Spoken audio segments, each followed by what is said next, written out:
Jump into your dream life now. Why is it now? Because as you have learned, as you have read, as you have heard, reality only happens now.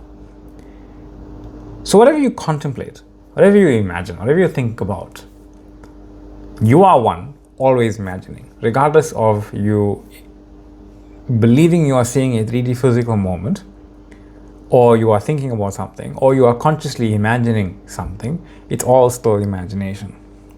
There is a moment-to-moment, ever-changing physical appearance of your experiencing of reality. The moment you consider your physical moment here, it's already gone. And you're seeing a brand new one in every moment. Usually, our idea of a moment isn't correct, because a moment is, we think 1 second, half a second, but it really is shorter than you can conceive it, and it's already gone once it's conceived. Now, we have thoughts about everything. We have thoughts about rejection. We have thoughts about reconsideration. We have thoughts about acceptance. We even have thoughts about the non-existence of reality. Can this thing exist? It just exists. It's working. It finally changed from rejection to acceptance. It's not working. I expect it to be rejection because I need to work harder. Something's broken in me, obviously. It always happens to me. And then we go down this trend of hundreds of applications, of trying, of doing, and we receive back hundreds of rejection. And then, at some moment, an acceptance letter comes, and the job is quite cool, it's quite okay, it's quite nice. And you do the same thing with looking for apartments. Same thing, rejection, double bookings, accidental bookings, cancellations, this, and then you finally get into a place that you like. It's like, oh, this is perfect. This is perfect. Because the 3D expression is more important than you living in that version of yourself that you simply desire to be living in right now. And we call that destiny. We call it destiny after a bunch of rejection happens, and that singular acceptance where we don't keep living in the place that we desire to live, we start living in the place that we are not living. That's destiny. We don't remain living in the place we desire to be living in and as, because we are now living in a place that's perfectly fine. We call it destiny. Where do you want to be living? Where do you choose to be living right now? If you're imagining rejection, look at your own thoughts. Look at what you're thinking about. Look whether you believe those thoughts or not, because that's what really matters. Do you believe it's not working, it's expected? Do you believe those transient thoughts that pop up about that expression? The expression that feels that. The expression that is experiencing a rejection letter thinking it's not working. Do you believe in those thoughts and this reality as reality? When you consider a reconsidered letter, wondering if acceptance or rejection can turn into the other, and you get this midway experience of reality, but not realizing it is a brand new thing on its own, you say it's working. It finally changed from the one to the other. Why did the other come up then? It doesn't matter. Reality just is. It's only I am. It just exists regardless of how or when. It just exists now, and I am the source of it. Because whether you experience rejection, whether you experience that reconsideration, or whether you experience the acceptance letter, it's all new, it's all here, it's all now, it's all one. There is no other reality. And like I said, the moment you start living, nation for you to waste your time in. Because why would you consider being focused on anything else except what you choose to be focused on? And people in the world express this to you. They say, well, you're living on cloud 9. Well, you're living with rose-colored or tinted glasses. They're quite nice, actually. I quite like them. You are not supposed to be focused on other things. Focus on what you are doing. Live here and now, but not realizing that here and now is not just here and now. Here and now is everything. Nothing isn't here and now. All frames are here and now. We give linear time and space way too much importance in the way that it is presented, as if the presentation was actually reality, but it is not. Just like a book. When you read a book, we believe, I would think, people write a book from start to finish. They don't. It's impossible. Because you don't know where your story is going. You know the end of your story. You're trying to usually just get there. You go back and you rewrite something. Why? Because you thought of a really cool idea halfway through the book, and here's the thing. That's a new reality. When you start writing something different from what you were thinking about halfway throughout the book, you need to go back and rewrite the reality you were writing. Same with the movie. Oh, this amazing thing popped into the script here. We need to go and just do a little reshooting and a little editing back from where we started, rewriting and changing the movie, and presto, we have a new experience, we have a new reality, we are experiencing a new script, and we still call that destiny, the best version of this. It's a version of it. And yes, we go through iterations, and yes, we do land on a thing that we prefer. The person, the identity, the consciousness that is experiencing that consciousness prefers this, but your preference is free will.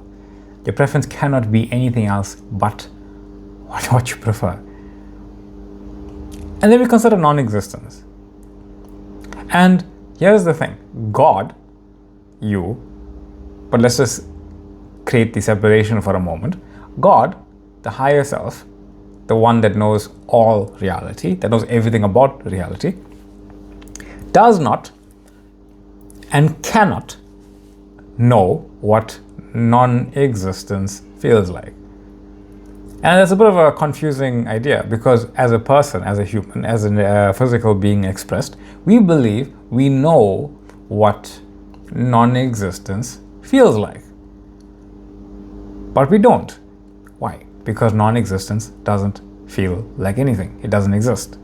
So why then do we feel the desiring, longing, and wanting of something to exist that must be non-existence? No, it is a feeling that is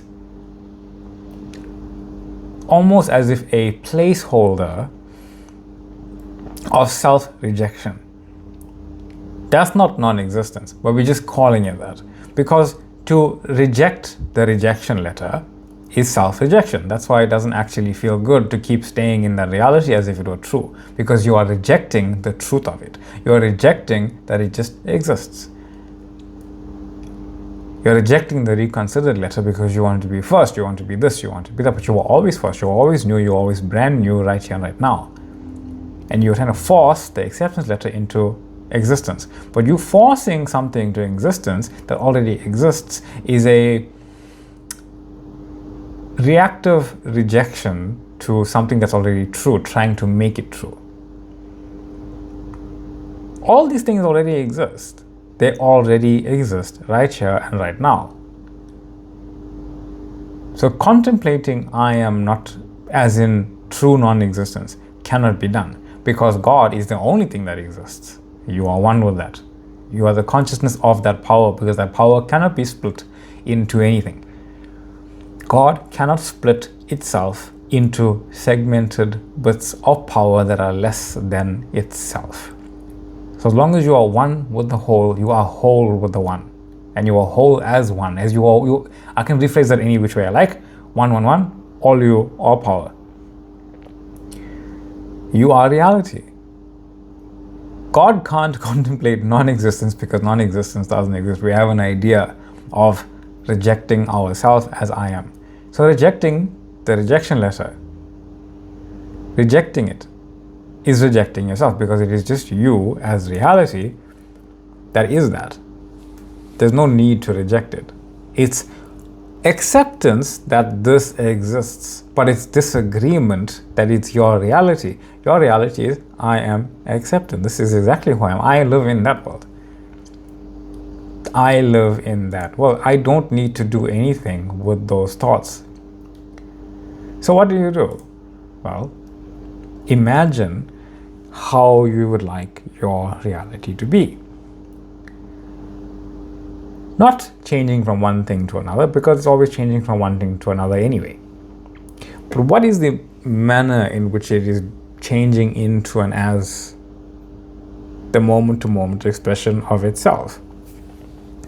Well, if it's your reality, and it is from your point of view, you are always seeing it from your definitions, your assumptions, and your beliefs of who you choose to be. It's from your own willingness to be able to choose being the chooser, choose being the power, choose being the creator, choose being I am awareness, staying in the conviction that my choice is true. My choice is choosing the truth of who I am. My choice is I am reality. I am who I say I am. I am the only power in my reality. No one and nothing can move me from that knowing.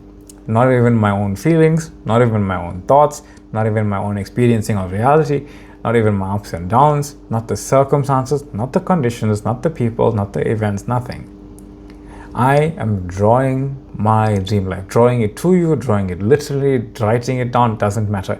I am that, and I am jumping in head first, abandoning myself to this reality experience, to this identity, and this is who I am. And that is reclaiming your power, rewriting your reality, acceptance of who you are, and acceptance of any rejection or reconsideration or any thoughts you have about those thoughts or anything, because it's all you anyway. You never have to say no. See, reality is never saying no to you. It's saying yes. So when you're blocking yourself, it's saying yes, we are blocked. It's outputting block. When you're saying yes, I am, it's outputting yes, I am, yes. It's only ever outputting.